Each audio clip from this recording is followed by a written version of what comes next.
Discuss کیا تھا کہ سیلز مینجمنٹ پروسیس کا جو فرسٹ پارٹ ہے جسے ہم اسٹریٹجک پلاننگ کہتے ہیں، ہم اس کو ڈیٹیل سے ڈسکس کر رہے تھے.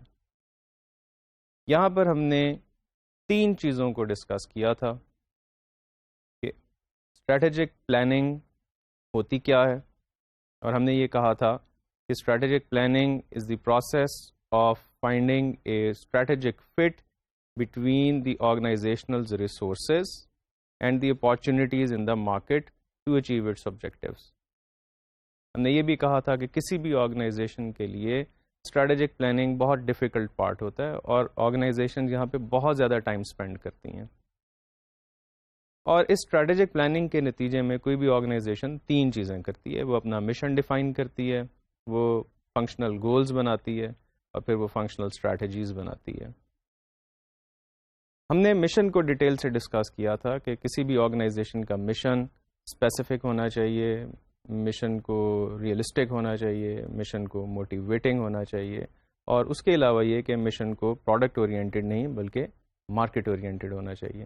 یہاں پہ ہم نے ڈفرینٹ ایگزامپلس ڈسکس کی تھیں. ہم نے آٹو موبائل انڈسٹری کی ایگزامپل بھی یہاں پر ڈسکس کی تھی، ہم نے ٹریننگ انڈسٹری کی ایگزامپل بھی ڈسکس کی تھی، ہم نے ریٹیلنگ انڈسٹری کی ایگزامپل بھی ڈسکس کی تھی، اور ہم نے اسپورٹس گیئر انڈسٹری کی ایگزامپل بھی ڈسکس کی تھی.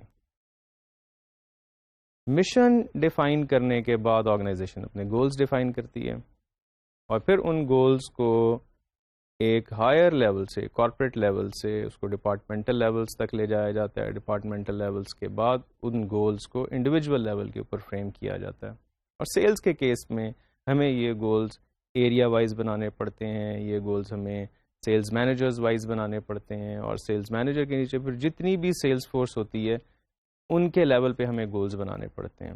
پھر انہی گولز کو ہمیں پروڈکٹ لیول پر بھی ڈیفائن کرنا پڑتا ہے، اور ان گولز کو اگر ہم سم کرتے چلے جائیں تو ہمارے کارپوریٹ آبجیکٹیوز پورے ہو جاتے ہیں. تیسری بات جو ہم نے اپنی ڈسکشن کی آغاز کیا تھا لاسٹ لیکچر میں، اس میں ہم اسٹریٹجیز کو ڈسکس کر رہے تھے کہ یہ فنکشنل اسٹریٹجیز کس کس قسم کی ہوتی ہیں. اور وہاں پر ہم نے کہا تھا کہ فنکشنل اسٹریٹجیز کے لیے ضروری ہوتا ہے کہ ہم آرگنائزیشن کو اسٹریٹجک بزنس یونٹس میں ڈیوائڈ کر دیں. ہم اپنی آرگنائزیشن کو اسٹریٹجک بزنس یونٹس میں ڈیوائڈ کرنے کے بعد ان کو اینالائز کرتے ہیں، اور اس انالیسس کو ہم پورٹ فولیو انالیسس کہتے ہیں، جس کی بیسس پہ ہم اپنے تمام پروڈکٹس کو اور پروڈکٹ کیٹیگریز کو 4 کیٹیگریز میں ڈیفائن کرتے ہیں یا کلاسیفائی کرتے ہیں. اس میں کوسچن مارکس آ جاتے ہیں جو نیولی انٹروڈیوس پروڈکٹس ہوتے ہیں، پھر سٹارز آ جاتے ہیں جو کہ سکسیزفل پروڈکٹس ہو جاتے ہیں اور گروئنگ مارکیٹ میں آپریٹ کر رہے ہوتے ہیں، پھر ہمارے کیش کاؤز آ جاتے ہیں جو کہ میچور مارکیٹس میں ہائی مارکیٹ شیئر مینٹین کر رہے ہوتے ہیں، اور فائنلی ایسی پروڈکٹس اور پروڈکٹ لائنز بھی ہو سکتی ہیں جن کو ہم ڈاگز کہہ سکتے ہیں. ڈاگز وہ پروڈکٹس ہوتی ہیں جو اچھا پرفارم نہیں کر رہی ہوتی، انڈسٹری گروتھ ریٹ بھی کم ہے، آپ کا مارکیٹ شیئر بھی کم ہے. تو ان 4 طرح کی پروڈکٹس کو مینیج کرنے کے لیے ہمارے پاس 4 اسٹریٹجیز اویلیبل ہیں. ہم نے ان اسٹریٹجیز کو ڈیٹیل سے دیکھا، اور اس کے ساتھ ہم نے سیلز فورس کا رول بھی ہر اسٹریٹجی میں دیکھا کہ سیلز ٹیم یا سیلز اسٹریٹجی وہاں پر کیا ہوگی. 4 اسٹریٹجیز. پہلی اسٹریٹجی بلڈ اسٹریٹجی، جہاں پہ ہمارا آبجیکٹو ہوتا ہے کہ مارکیٹ شیئر کو ہمیں انکریز کرنا ہوتا ہے ان اے گروئنگ مارکیٹ. تو یہ اسٹریٹجی سٹارز کے لیے زیادہ فیزیبل ہوتی ہے. پھر ہمارے پاس ہے ہولڈ اسٹریٹجی. ہولڈ اسٹریٹجی کا مطلب ہوتا ہے کہ ہمیں اپنے مارکیٹ شیئر کو ہولڈ کرنا ہے، مینٹین کرنا ہے ان اے میچور مارکیٹ. تو یہ اسٹریٹجی جنرلی کیش کاؤز کے لیے زیادہ افیکٹو ہوتی ہے. پھر ہمارے پاس ہارویسٹ اسٹریٹجی ہے جہاں پر ہمیں اب پروفیٹیبلٹی سے کنسرن ہوتا ہے، مارکیٹ شیئر سے نہیں ہوتا. تو گریجولی ہم اپنا مارکیٹ شیئر لوز کرتے ہیں اور اپنی پروفیٹیبلٹی کو بڑھاتے ہیں، اور یہ اسٹریٹجی اگین زیادہ کیش کاؤز کے لیے ریلیونٹ ہوتی ہے، اور ہم اپنی کیش کاؤز کو ملک کرتے ہیں یا ہارویسٹ کرتے ہیں. اس کا مطلب یہ ہے کہ ہم اب زیادہ کیش فلو جنریٹ کر رہے ہیں، ہم پروفیٹیبلٹی سے کنسرن ہیں. گریجولی ہم اپنا مارکیٹ شیئر لوز کریں گے کیونکہ الٹیمیٹلی پروڈکٹ اپنی ڈکلائن سٹیج میں انٹر ہو جائے گی. جب کوئی پروڈکٹ ڈکلائن سٹیج میں چلی جاتی ہے تو وہاں پر پھر جو اسٹریٹجی ہمارے پاس آتی ہے اسے ہم ڈائیورسٹ اسٹریٹجی کہتے ہیں. ڈائیورسٹ اسٹریٹجی کا مطلب یہ ہوتا ہے کہ اب ہم نے اس بزنس میں آپریٹ نہیں کرنا، اب ہم اس بزنس میں آپریٹ کرنے میں انٹرسٹڈ نہیں ہیں، ہم اس سے باہر جانا چاہتے ہیں. ہم اس کو سیل کر سکتے ہیں، یا ہم اپنی انوینٹریز کو ختم کر کے اور کسی اور نئے بزنس کی طرف موو کر سکتے ہیں. یہاں پر سیلز فورس کا رول بہت منیمل ہوتا ہے. آپ ایکسٹینسو پرائس ریبیٹس دیتے ہیں, ڈسکاؤنٹس دیتے ہیں اور اپنی انوینٹریز کو کلیئر کرتے ہیں, سروس کو ایلیمینیٹ کر دیتے ہیں اور کوئی ٹائم آپ انویسٹ نہیں کرتے. تو یہ ہم نے لاسٹ لیکچر میں ڈسکس کیا تھا. آج ہم اپنی ڈسکشن کو آگے لے کے چلیں گے اور کچھ اور بزنس اسٹریٹجیز کو ہم ڈسکس کریں گے. سب سے پہلے جو بہت ہی امپورٹنٹ اسٹریٹجیز ہیں وہ پورٹرز جنیرک بزنس اسٹریٹجیز ہیں. یہ جو پورٹرز جنیرک بزنس اسٹریٹجیز ہیں یہ بیسیکلی آپ کی فرم کو کمپیٹیٹیو ایڈوانٹیج دیتی ہیں, اور یہ جو اسٹریٹجیز ڈیوائز کی گئی ہیں اس کے لیے بھی اس کمپیٹیٹیو ایڈوانٹیج کو فنڈامنٹل کنسیڈر کیا گیا. کوئی بھی فرم دو طریقوں سے کمپیٹیٹیو ایڈوانٹیج حاصل کر سکتی ہے. یا تو یہ کہ وہ اپنی پرائسز کو کم کر سکے, کمپیٹیٹر سے پرائسز کم کر لے تو آپ کی پروڈکٹ بکے گی. اور دوسری چیز یہ ہو سکتی ہے کہ آپ کسٹمر کو زیادہ بہتر سروس پرووائڈ کریں, زیادہ بہتر ویلیو پرووائڈ کریں اور اس کے لیے زیادہ پرائس چارج کریں. تو یہ دو طریقے ہو سکتے ہیں کمپیٹیٹیو ایڈوانٹیج گین کرنے کے.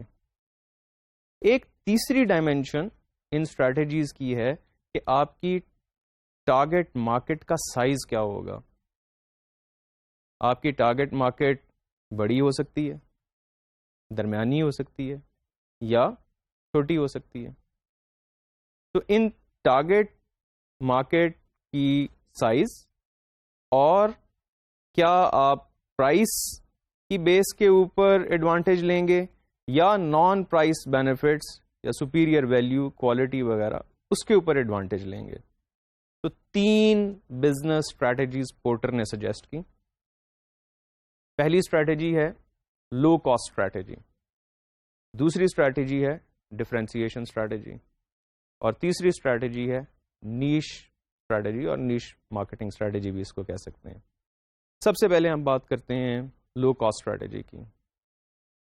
لو کاسٹ اسٹریٹجی سے مراد وہ بزنس اسٹریٹجی ہے جس میں ایک بزنس یا آرگنائزیشن یہ طے کر لے کہ میں نے لو کاسٹ پروڈکشن کرنی ہے, اور یہ جو لو کاسٹ پروڈکشن ہے اس کے نتیجے میں پرائس بینیفٹس پہ سیل کروں, یعنی کہ میری پروڈکٹ کمپیٹیٹر سے سستے داموں میں مارکیٹ میں اویلیبل ہوں. یہ لو کاسٹ اسٹریٹجی. اور لو کاسٹ اسٹریٹجی کو امپلیمنٹ کرنے کے لیے ضروری ہے کہ آپ ٹائٹ کاسٹ کنٹرولز انٹروڈیوس کروائیں اور اس کے ساتھ ساتھ آپ کے پاس پروڈکشن کا اچھا خاصا ایکسپیرینس ہو, آپ ایک ایکسپیرینسڈ میچور مینوفیکچرر ہوں, تو پھر آپ لو کاسٹ اسٹریٹجی کے اوپر ریلائی کر سکتے ہیں. اب یہاں پہ آپ کو جو کمپیٹیٹیو ایڈوانٹیج مل رہا ہے وہ پرائس کا مل رہا ہے. اب آپ چاہیں تو لو پرائس کر کے مارکیٹ شیئر لے لیں, یا اگر آپ چاہیں تو ہائی پرائس کر کے زیادہ پروفٹس ارن کر لیں. لیکن جنرلی جب آرگنائزیشن لو کاسٹ اسٹریٹجی کو اڈاپٹ کرتی ہیں تو پھر ان کا آبجیکٹو زیادہ سیلز کرنا, سیلز والیوم کرنا ہوتا ہے, اور پروفٹس زیادہ سیلز والیوم کے ساتھ ارن کرنا ہوتا ہے. تو یہاں پر جو سیلز فورس کا رول ہوگا یا سیلز ٹیم کا رول ہوگا وہ والیوم سیلنگ ہوگا, کہ آپ نے والیوم سیلز کرنی ہے. اس لیے آپ نے زیادہ پینیٹریٹ کرنا ہے, اپنے ایگزسٹنگ اکاؤنٹس میں پینیٹریٹ کرنا ہے. نئے کسٹمرز کو بھی آپ نے یقیناً اپنے نیٹ میں لے کر آنا ہے, لیکن وہ نئے کسٹمرز اٹریکٹ کس چیز سے ہوتے ہیں؟ آپ کی لو پرائس سے اور آپ کے ایکسپیرینس سے, کہ ایک پرانی پائیدار کمپنی ہے, نام پرانا ہے. اوکے, اب یہ تو ہو گئی first strategy, low cost strategy, اور اس میں ہم نے سیلز فورس کا رول بھی دیکھا. سیلز فورس یہاں پر زیادہ آرڈر ٹیک کر رہی ہے, آرڈر گیٹنگ کر رہی ہے, آرڈر جنریشن کی اس کو ضرورت نہیں ہے. اس لیے ضرورت نہیں ہے کہ آپ کو پرائس کا ایڈوانٹیج ہے, اور پرائس کا ایڈوانٹیج ایک ایسا فنڈامنٹل ایڈوانٹیج ہے جو آپ کو آٹومیٹیکلی سیلز والیوم دیتا ہے. لیکن اس کے کچھ ڈس ایڈوانٹیجز ہیں اس اسٹریٹجی کے. ڈس ایڈوانٹیجز یہ ہیں کہ آپ کا آپریشن بہت بڑا ہے, بہت بڑا آپریشن ہے آپ کا, اور اس بڑے آپریشن میں آپ کی ایفرٹس بہت زیادہ لگتی ہیں، مارجنز آپ کے تھوڑے ہیں، کسٹمر بیس آپ کی بہت بڑی ہے، تو ایک بہت بڑا آپریشن آپ رن کر رہے ہیں ایٹ لو مارجنز، تو بعض اوقات یہ اتنا اٹریکٹیو نہیں ہوتا. دوسری اسٹریٹجی جس کو ڈفرینسیشن اسٹریٹجی کا نام دیا ہے پورٹر نے، اس اسٹریٹجی کے مطابق ایک آرگنائزیشن اپنی ایک ڈفرینسیشن کریٹ کرتی ہے، اپنا ایک ڈفرینشیل ایڈوانٹیج کریٹ کرتی ہے، اپنی ایک یونیکنیس کریٹ کرتی ہے، ایسی یونیکنیس جو کہ ٹارگیٹ مارکیٹ کے لیے ویلیویبل ہو. اس یونیک ڈفرینس کو لے کر آرگنائزیشن ہائر پرائس چارج کرتی ہے. وہ جو ڈفرینسیشن ہے وہ کوئی بھی ہو سکتی ہے، وہ کوالٹی کی ڈفرینسیشن ہو سکتی ہے، وہ کنوینئنس کی، ایفیشنسی کی، اکانومی کی ڈفرینسیشن ہو سکتی ہے ان نمبر آف ویز کہ ٹوٹل پروڈکٹ سولوشن اکنامیکل ہے. آن دا فیس پرائس زیادہ ہو سکتی ہے لیکن ٹوٹل سولوشن سستا ہو سکتا ہے. ایک سچویشن ٹو سچویشن ویری کرتا ہے. تو ایسی سچویشن میں سیلز فورس کا رول یہ ہوگا کہ سیلز فورس کو کسٹمر کو ایجوکیٹ کرنا پڑے گا on the benefits of the product, کہ how this product is better, how it will give you overall greater value compare to the product which is cheap at price, cheap in price. آپ after sales کے advantages لے سکتے ہیں کہ آپ زیادہ بہتر آفٹر سیلز سروسز پرووائڈ کر رہے ہیں. تو یہ دوسری اسٹریٹجی ہے، اور اس میں سیلز فورس کا رول بھی آپ نے دیکھا کہ زیادہ سیلز فورس کو محنت کرنے کی ضرورت ہے، سیلز فورس کو کسٹمر کو کنسلٹیشن پرووائڈ کرنے کی ضرورت ہے، ایکسپرٹ ایڈوائز پرووائڈ کرنے کی ضرورت ہے، ایجوکیٹ کرنے کی ضرورت ہے. اور تیسری اسٹریٹجی ہے جس کو ہم کہتے ہیں نیش مارکیٹنگ اسٹریٹجی. نیش مارکیٹنگ اسٹریٹجی میں جو بنیادی فرق ہے ڈفرینسیشن اسٹریٹجی سے وہ یہ ہے کہ ہم لوگوں کو اسپیشلائز کرنا پڑتا ہے، کسی بزنس کو اسپیشلائز کرنا پڑتا ہے کسی ایک اسپیسیفک ٹارگیٹ مارکیٹ کے اوپر.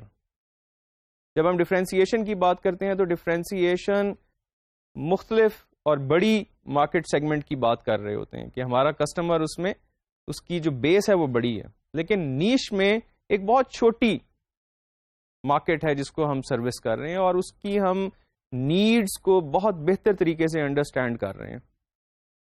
تو بیسیکلی جو نیش اسٹریٹجی ہے، this strategy is to specialize with a target market and offer value to that target market, satisfy the needs of that target market very well, better than anyone else. You specialize in satisfying the needs of a special group of customers. یہ نیش marketing ہے. اب اس نیش marketing میں again آپ naan price benefits پہ cell کریں گے. اس market کے اندر competition آپ کو نہیں ملے گا. جب کمپٹیشن آپ کو نہیں ملے گا تو آپ کے پاس چانسز ہیں کہ آپ زیادہ بہتر پرائس چارج کر سکیں اور زیادہ اچھے مارجنز ارن کر سکیں. تو یہاں پر آپ کی سیلز والیوم تو تھوڑی ہے لیکن آپ کے مارجنز زیادہ ہیں، آپریشن کا لیول چھوٹا ہے، لیکن آپ اسپیشلائز کر رہے ہیں. سیلز فورس کو کسٹمر کے ساتھ مل کر کام کرنا پڑتا ہے اور کسٹمر کی نیڈز کو سمجھنا پڑتا ہے، اس کو ایڈوائز کرنا پڑتا ہے، اس کی نیڈز کو ذہن میں رکھ کے پروڈکٹ کو بہتر بنانا پڑتا ہے. تو یہ نیش مارکیٹنگ اسٹریٹجی. اب آپ دیکھیں ان تینوں اسٹریٹجیز کے اندر آرگنائزیشن کو مختلف قسم کا کمپیٹیٹیو ایڈوانٹیج مل رہا ہے. یہ جو کمپیٹیٹیو ایڈوانٹیج ہے اس میں جو آپ کی لو کاسٹ اسٹریٹجی ہے پرائس کا ایڈوانٹیج ملتا ہے، جو ڈفرینسیشن اسٹریٹجی ہے اس میں آپ کو ایڈوانٹیج ملتا ہے کہ کسٹمر آپ کی پروڈکٹ کو بہتر پرسیو کرتا ہے اور اس کے لیے زیادہ بہتر پرائس دے سکتا ہے. آپ کی کسٹمر بیس بھی بڑی ہوتی ہے ڈفرینسیشن اسٹریٹجی میں، اتنی بڑی تو نہیں ہوتی جتنی کہ لو کاسٹ اسٹریٹجی کے کیس میں ہوتی ہے، لیکن فیئرلی بڑا سائز ہوتا ہے ٹارگیٹ مارکیٹ کا. لیکن in case of niche marketing strategy آپ کا پروفٹ مارجن بہت زیادہ ہوتا ہے، مارکیٹ سائز چھوٹا ہوتا ہے، سیلز تھوڑی ہیں لیکن پروفیٹیبلٹی کافی زیادہ ہو سکتی ہے. تو یہ تین اسٹریٹجیز ہیں جو کہ پورٹر کی اسٹریٹجیز ہیں. پورٹرز جینیرک بزنس اسٹریٹجیز کہلاتی ہیں اور ان تین اسٹریٹجیز میں نے آپ کو ڈیٹیل سے سیلز فورس کا رول بھی بتا دیا. اب اس کے بعد 3 اور اسٹریٹجیز ہیں. یہ جو 3 اسٹریٹجیز ہیں ان اسٹریٹجیز کو ڈیوائز کیا مائلز اینڈ سنوز نے. مائلز اینڈ سنوز نے یہ کہا کہ ٹھیک ہے یہ جو اسٹریٹجیز جو ہم نے پہلے ڈسکس کی ہیں جس میں بزنس پورٹ فولیو اسٹریٹجیز بھی آ گئیں اور پورٹر جنرک اسٹریٹجیز بھی آ گئیں, لیکن مائلز اینڈ سنو نے ایک نیا کانسیپٹ دیا. اس کانسیپٹ میں انہوں نے یہ کہا کہ ایک آرگنائزیشن اور ایک اور امپورٹنٹ بیسز کے اوپر بھی اسٹریٹجیز بنا سکتی ہے, اور وہ بیسز ہے کہ جو کمپنی ہے اس کا ایٹیٹیوڈ کیا ہے ٹورڈز رسک ٹیکنگ, کتنا رسک لے سکتی ہے ایک آرگنائزیشن. اور اس رسک کو جب انہوں نے ڈیفائن کیا تو انہوں نے یہ کہا کہ وہ آرگنائزیشنز جو نئی پروڈکٹس اور نئی مارکیٹس کے اندر سیلز کرنا چاہیں, یا وہ پروڈکٹس وہ آرگنائزیشنز وہ بزنسز جو صرف میچور مارکیٹس میں میچور پروڈکٹس میں بزنس کرنا چاہیں, یا وہ آرگنائزیشنز جو کچھ بزنس اپنا نئی مارکیٹس اور نئی پروڈکٹس میں کریں اور کچھ بزنس اپنا وہ میچور مارکیٹس اور میچور پروڈکٹس میں کریں.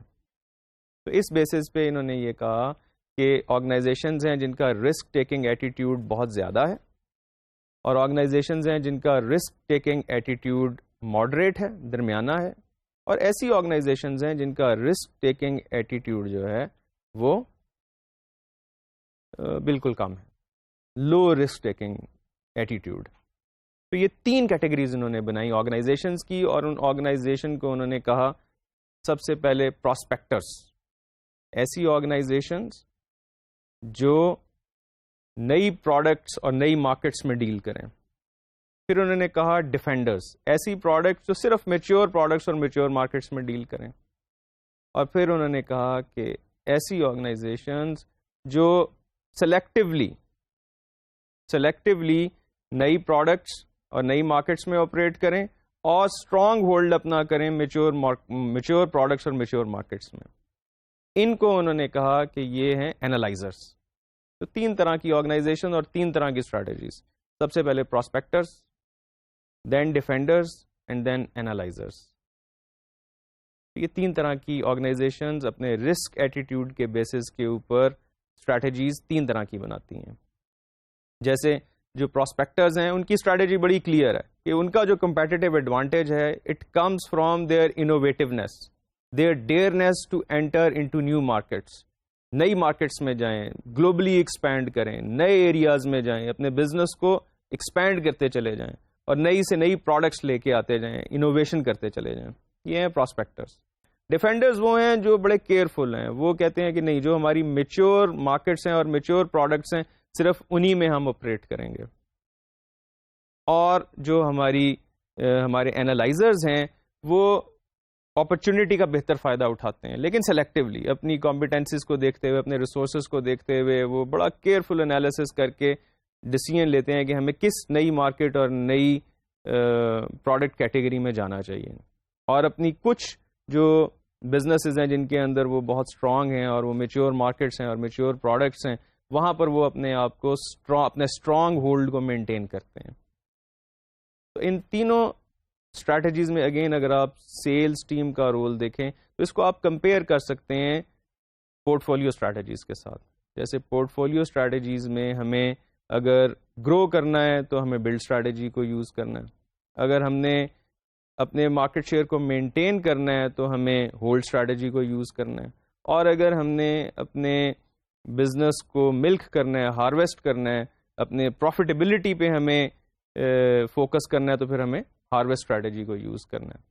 تو پراسپیکٹرز بیسیکلی کیا کرتے ہیں, کیونکہ وہ نئی پروڈکٹس اور نئی مارکیٹس میں جا رہے ہوتے ہیں تو وہ زیادہ بلڈ اسٹریٹجی کو یوز کرتے ہیں. اور جیسے ہم نے ڈسکس کیا کہ بلڈ اسٹریٹجی میں سیلز فورس کا فوکس بھی یہ ہوتا ہے کہ والیوم سیلز کرنی ہے, نئے کسٹمرز ڈیولپ کرنے ہیں, نئے ڈسٹریبیوشن سیٹ اپ کرنے ہیں, تو یہ سارے کام یہاں پر سیلز فورس کرے گی.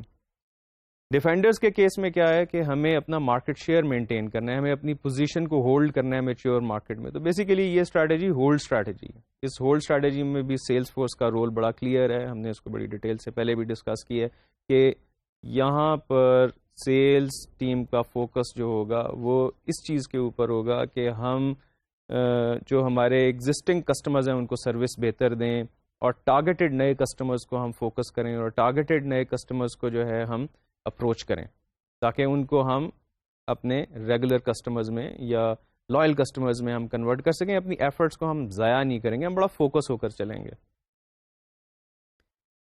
جب ہم بات کرتے ہیں اینالائزرز کی, تو اینالائزرز کی جو سیلز ٹیم ہے اس کے لیے رسپانسبلٹیز زیادہ ہیں, کیونکہ وہاں پر سیلز ٹیم کو دونوں طرح کی اسٹریٹجیز کو سائملٹینیسلی لے کر چلنا ہے. انہوں نے نئے کسٹمرز اور نئے اکاؤنٹس بھی ڈیولپ کرنے ہیں اور ایگزسٹنگ کسٹمرز کو ہولڈ کر کے بھی رکھنا ہے.